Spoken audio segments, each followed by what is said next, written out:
Carter takes on Vic Mignogna in the grudge match of the century, in that it feels like it's been going on for the better part of a century. JBL says the ancient incantation to summon the crawling chaos Nylar Athotep. AJ Styles is a phenomenal one. He's had a great career everywhere else. This is the yardstick, though. This is Wrestlemania, and that is who you're going to be registered against right there, Chris Jericho. The crowd is divided. Should they support the white man in his 30s who's sporting a haircut that looks like it belongs on a 12-year-old, or the white man in his 40s with a haircut that looks like it belongs on a 16-year-old? AJ gains the advantage while Jericho is momentarily distracted by someone on the internet saying something moderately critical of the WWE product, and Michael Cole uses polymerization to combine a Yu-Gi-Oh! 5Ds reference with a Yu-Gi-Oh! Arc 5 reference. And Styles starting to feel momentum. That pendulum of momentum on Styles' side. Jericho goes for the walls, much like the writers' heads did when they realized they had to stretch this feud out for another month. JBL makes an astute observation. Punches you don't see are the ones that hurt you. So just keep staring at people's fists all the time and you'll be good. AJ goes for the Pele kick, which Jericho catches and turns into the walls of Jericho, which AJ somehow manages to reverse when he realizes that the only way to get out of the walls of Jericho is to not allow yourself to be in the walls of Jericho. AJ catches Jericho with a solid right hand from the apron to set up for the phenomenal forearm, but since Jericho saw the punch, it didn't have any effect. Jericho kicks AJ in the face. Or to put it another way, Styles! Oh, he ran right into the boots of Chris. Or just, Jericho fucking kicked him. Jericho hits AJ with the code breaker, or as Michael Cole would say, AJ runs right into the knees of Chris, and Jericho gets the win. Well, that's weird. Jericho didn't really need the win, and AJ would have gained a lot from a victory at WrestleMania. But hey, I'm sure that was an anomaly. Let's move on, shall we? Wrestling superstar Stephen Amell is in the crowd, star of television's Arrow. The Flash also attended the event, but despite his super speed, it still took him the better part of a day to get inside the arena. Still not bitter. A naturally occurring clown is backstage interviewing Zack Ryder. Whack Zax is nostalgic and remembers the time at WrestleMania 10 when he got a photograph with Scott Hall and his recently acquired Intercontinental title. Now he's going to get a photo with Scott Hall holding this doggy chew toy that he found lying on the floor outside near the dustbin. The New Day come out dressed like characters from Dragon Ball Z, which explains why this pay-per-view's runtime is so long. To give Big E time to charge his big ending attack, Michael Cole goes full weeb on Byron Saxton. Come on, Byron, Xavier here. He's obviously Vegeta.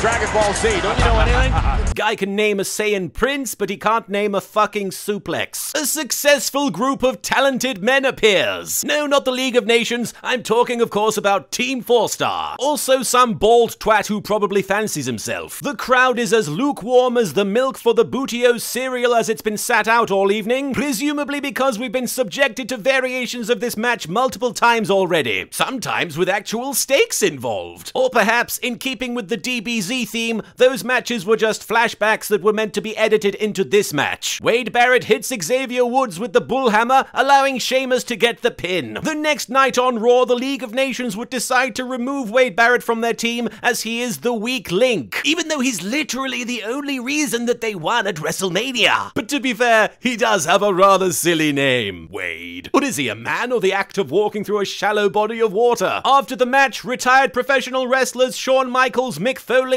and Stone Cold Steve Austin come down to the ring and give all the active members of the WWE roster a huge favor by doing all their signature moves on them slowly and gratuitously. Once again, a peculiar decision by the booking team, but hey, I'm sure those last two missteps have just been an unfortunate coincidence. There's still plenty of time to make up for this nonsense. There are several new products coming to the WWE Network, including Swerved Season 2, where the big prank they play this time is giving Swerved a second season. They also promote an outlandish cartoon version of the WWE that barely resembles the current product. Why they chose to promote WrestleMania while we're watching it is anyone's guess. Next up, it's the no-holds-barred match between Zootopia's own Dean Ambrose and no-holds-barred Brock Lesnar. It's a street fight, which confused Brock Lesnar momentarily as he spent the first 10 minutes of the match beating up the sidewalk outside the arena. Somehow he even managed to make it tap out. Michael Cole tells us what we've already kind of figured out. It's going to be a long,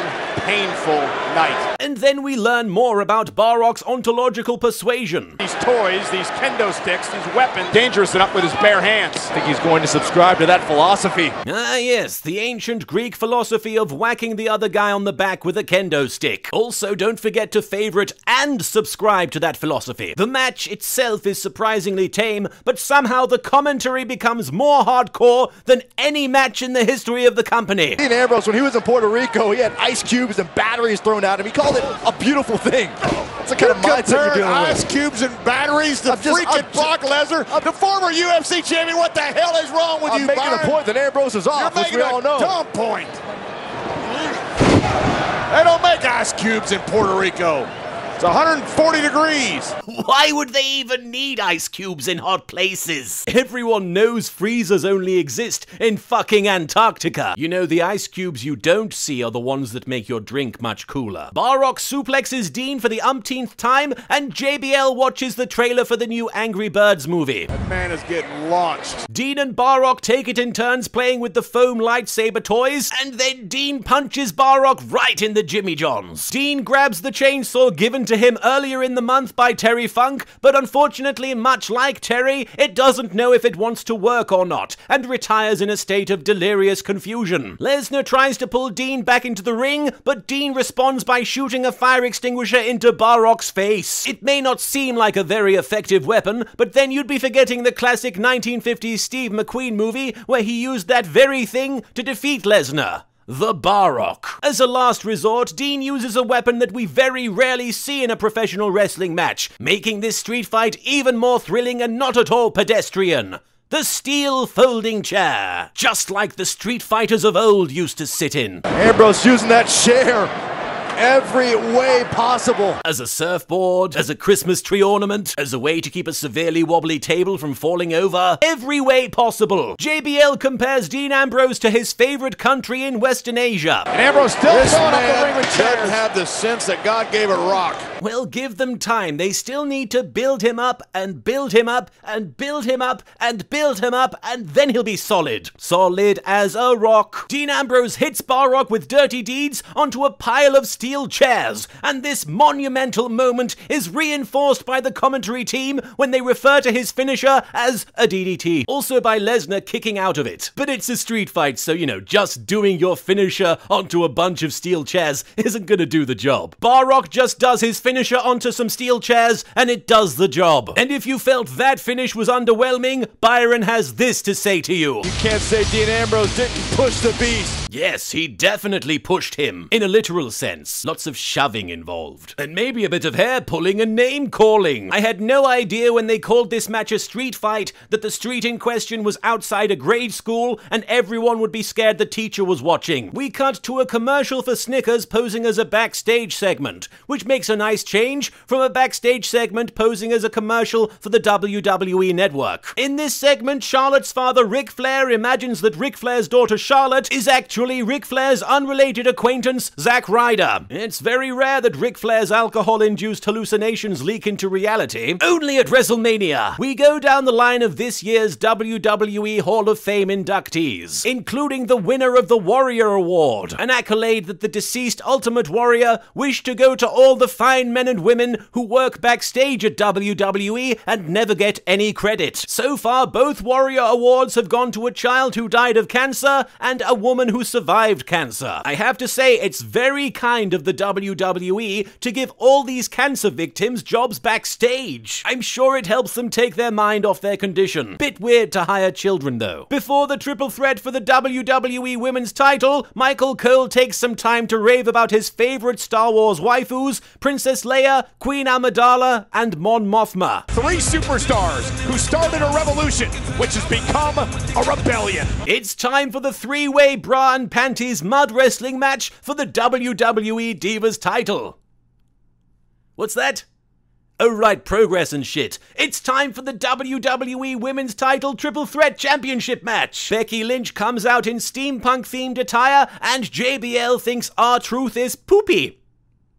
If you don't believe me, listen. Becky has lived by the philosophy, dare to be different, dare to embrace your own style, and dare to trust yourself to succeed. R-Truth's just poopy. still infinitely more mature and relevant than most WWE commentary these days. We go from a steamed punk to a stoned pimp. Snoop Dogg raps Sasha Banks to the ring. And like any true artist, Snoop has poured his heart and soul into crafting new lyrics for Sasha Banks' entrance theme. And definitely has not just rehashed a bunch of old lyrics from his previous works. She's a legit boss, but y'all knew that. The big boss dog, yeah, I had to do that. Truly, smoking weed has no negative effects on the creative mind and does not cause you to repeat yourself without realizing it. Truly, smoking weed has no negative effects on the creative mind and does not cause you to repeat yourself without realizing it. Shit, did I just repeat myself? I shouldn't have smoked all that weed before I started filming. Charlotte comes to the ring wearing one of the few remaining robes that Ric Flair has yet to sell on eBay. The first person to officially hold the women's title is, of course, a man. All three women put on a fun match with lots of exciting and innovative spots. Meanwhile, Michael Cole is colorblind. Sasha drives the knee to the back.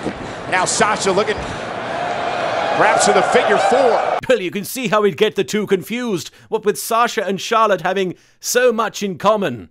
Such as tits? Speaking of tits, Michael Cole is one. Bucks underneath, look at Becky setting Charlotte up. Look at that! Pump handle almost rock bottom there! Calling a move by describing a completely different move. Only at WrestleMania could we reach such staggering levels of incompetency. Ring veteran John Bradshaw Layfield gives us some insight on how to win this kind of match. Well, the key in a triple threat is you always have to be close. As close as you were to saying something remotely meaningful, I imagine. Sasha hits the bank statement on Becky, and then Charlotte takes advantage by throwing Sasha out of the ring, and then locks Becky in what Michael Cole would describe as almost a half Boston crab. Ric Flair holds Sasha back as Becky taps, because it wouldn't be the WWE if the first ever WWE Women's Championship wasn't sullied by a man metaphorically teabagging the belt. Byron complains about Ric Flair's interference, leading JBL to chastise him. That is just a terrific matchup like this.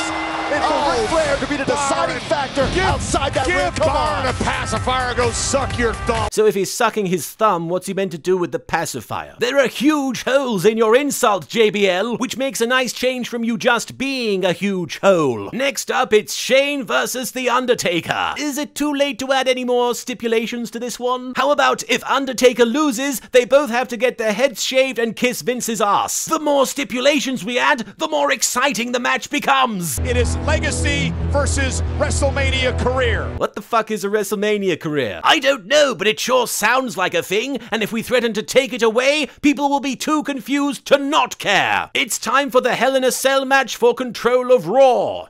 Or control of The Undertaker's career. JBL, you explain it. The destiny of this company is at stake. The future of the dead man is at stake. The future of the dead company is at stake. Shane comes out with his three adorable children who just can't wait to watch their father get murdered by the Lord of Darkness, and then as a last resort, the WWE tries bribing the audience into not booing Roman Reigns. The demonic Hell in a Cell is lowered ominously around the ring, threatening to shed the blood of anyone who dares step forth. Meanwhile, Shane is skipping down to the ring to inoffensive rap music. Your life will never be the same. Win or lose. Actually, the stipulations state that if Shane loses, things will definitely, specifically stay the same. The Undertaker has a contest with Eric Rowan to see which one will take the longest. One of Undertaker's entrances or one of Rowan's promos. This is it. This is the match that will dictate the future of the WWE. Not only that, but it will take place within the confines of the dreaded steel cage. The brutality of this fight is matched only by the emotions riding upon it. The seeds of fate will be sown upon the blood-soaked ground as these two men each seek to upend the other's destiny and reinforce their legacy as one to usher forth a new era into the arena of history. This epic battle will shake the very foundations of professional wrestling and deliver us into a shining new dawn, the likes of which we have never seen. May God have mercy on them and on us as we behold this fight Nay, this war between two men, two immortals, two legends. So the match starts and Shane and take a brawl for a bit and not much happens, and then Shane and Taker fight a bit more and not much happens, and Taker gets the last ride on Shane and not much happens, and not much happens, and not much happens, and then Shane breaks out of the cage and they're outside now and not much happens, and not much happens, and not much happens, and then Shane climbs up the cage and falls off and not much happens, and not much happens, and not much happens, and then Taker picks up Shane and puts him back in the ring and pins him. It's over.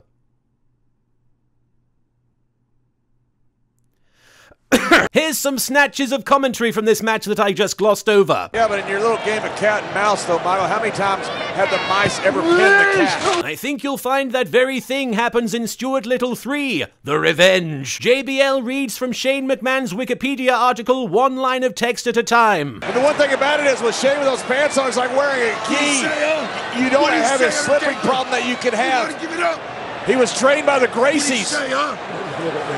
And Undertaker, they understand that very well. Can we just slap the word citation needed on JBL's face and just be done with it? This doesn't make any sense. Shane obviously has some kind of plan. Given the state of the WWE storylines, I understand why one of the announcers would be confused by somebody displaying forward thinking and preparation. The Michael Cole bot is malfunctioning! Get the hell out of here. Get Undertaker. After the match, EMTs surround Shane and carry him out of the arena. Michael Cole emphasizes just how much Shane was willing to give to see victory here tonight. Shane tried everything possible to put The Undertaker away. Except, oh, I don't know, asking an actual wrestler to fight for him. Someone who would pose a genuine challenge. But no, he certainly exhausted all his options. Speaking of exhausted, both competitors about 2 minutes into this match. That is the most valiant effort I've ever seen one man fight. Yes, this toned-down version of Mick Foley's Hell in a Cell match is easily the most valiant fight we've ever seen. Never mind the fact that we just saw 3 women fighting over respect and a new women's title. Shane McMahon was willing to fall down from really high up. But even though the match was a wet fart that didn't really get going up until 5 minutes towards the end, and everybody was disappointed by the result, at least we can be certain that this storyline will continue as promised and will not completely discount the events of this highly important WrestleMania pay-per-view. Or Shane will just take over the next night on Raw anyway, because the WWE wrote themselves into a corner and the only way out of it was to mash the undo button until the script made sense. Following that jackass episode posing as a wrestling match, there is a commercial for Cricket Wireless, presumably the most valiant Cricket Wireless commercial that JBL has ever seen them produce. WrestleMania 32 has been going on so long that the kickoff show for WWE Payback has already started. Lita tells us her reaction to the women's triple threat title match. I am literally covered in blood, sweat, and tears from hugging them after that match. But they weren't bleeding. Did you hug them with a knife? It's time for the Andre the Giant Memorial Softball Tournament, where a huge man who has no business being in a wrestling ring takes on Shaq. Michael Cole is super excited for the newest celebrity addition to the Andre the Giant Memorial Game of Truth or Dare. The Demon. Not only is Shaq a surprise entrant in the Battle Royal, but there's also legendary Native American superstar Tatanka, who is such a legend that the announce team don't believe he's really there, which would explain why they don't acknowledge him until about halfway through the match. Got Tatanka in there. Tatanka's here? Yeah. Baron Corbin wins the Battle Royal, and JBL doesn't approve of how he treats his favorite Dragon Age Inquisition companion. Came to WrestleMania, had an opportunity, and kicked the damn door in. There is a commercial for WWE 2K16 promoting the fact that you can reenact any of these WrestleMania matches on your home console. Except, you know, the women's triple threat title match, because they didn't include any of them in the release. But hey, next year you'll be able to remake this WrestleMania, no problem. And you could change all the results so they'll actually mean something. The WWE announces that WrestleMania 33 will happen in a magical place where literally anything can happen. Yes, next year's WrestleMania will be held within Vince McMahon's brain, where everyone will cheer unabashedly for Roman Reigns in the main event and none of the booking decisions will be questioned. Magical place. The WWE chooses to reenact the opening sequence of Iron Man 2, which makes sense as that movie was also a hugely successful event that left everybody disappointed, added nothing to the story, and featured a villain that completely overshadowed the guy you were supposed to care about. The Rock arrives and beats the internet to the punch by flaming the hell out of this segment before it's even started. The Rock announces that this year's WrestleMania event has broken the WWE's indoor attendance record at a staggering 101,763 people. Staggering because most of them can't walk properly anymore, having received severe sunstroke from waiting outside. Still not bitter. The Wyatt family comes out to confront The Rock, and Michael Cole's verbiage becomes a Mobius strip of bullshit. In the sea of fireflies, when Bray Wyatt calls his followers. So does he call them his followers or his fireflies? Surely he can't call them both. The Rock is noticeably concerned and does a great job of selling the threat that the entire Wyatt family represents. You come out here and I'm gonna eviscerate you, boy, and then what I'm gonna do? Or he makes them look like a bigger joke than he did at the end of The Mummy Returns. We also learn this about Buff McDrinklots. And this one over here looking like he's been breastfed since he was 26 years old. Yes, Braun has been exclusively drinking milk from women's breasts since he was 26. It's what accounts for his unnatural growth spurt. The Rock challenges the Wyatts to an impromptu match, which ends even more impromptly when The Rock hits a rock bottom on Eric Rowan and wins in 6 seconds. And then John Cena comes out and helps The Rock beat up the Wyatts. Because really, what would the Wyatts have gained from not looking like giant twats in this segment? It's okay though, the Wyatts will get their own back the next time they meet, when Braun Strowman comes out riding a giant tit and squirts The Rock with milk a la Kurt Angle in 2001. Linda McMahon makes a surprise appearance for Triple H's entrance. Oh sorry, my mistake, it's Stephanie. Rita Repulsa and her army of putties make a surprisingly accurate prediction of future events. After tonight, all hope will be gone. Triple H comes out while the crowd tries to discreetly hide the boner that they're sporting for this version of Stephanie, and then Roman Reigns comes out to a very mixed reaction.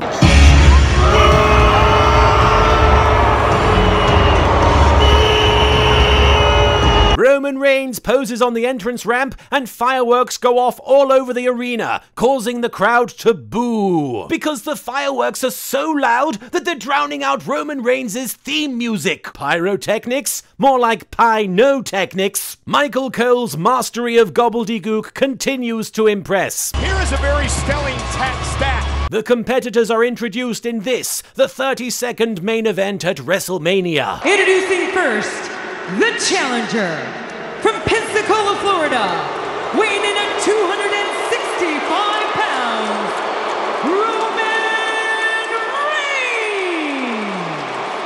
Reigns! Just to clarify, they're still not booing Roman. They're booing the idea of him being called the challenger. Because clearly, this won't be a challenge for Roman at all. The cameraman gets super excited as he finds the one person in the arena who isn't ashamed to stand and applaud for Roman Reigns. The main event begins, and every time Roman Reigns gets some offense in, the crowd sounds like it's booing. But it's not, it's saying, whew, as in, whew, that Roman Reigns sure knows how to hurt a guy. Roman responds maturely to the crowd's mixed reaction by pulling childish faces and scoffing. He's doing it!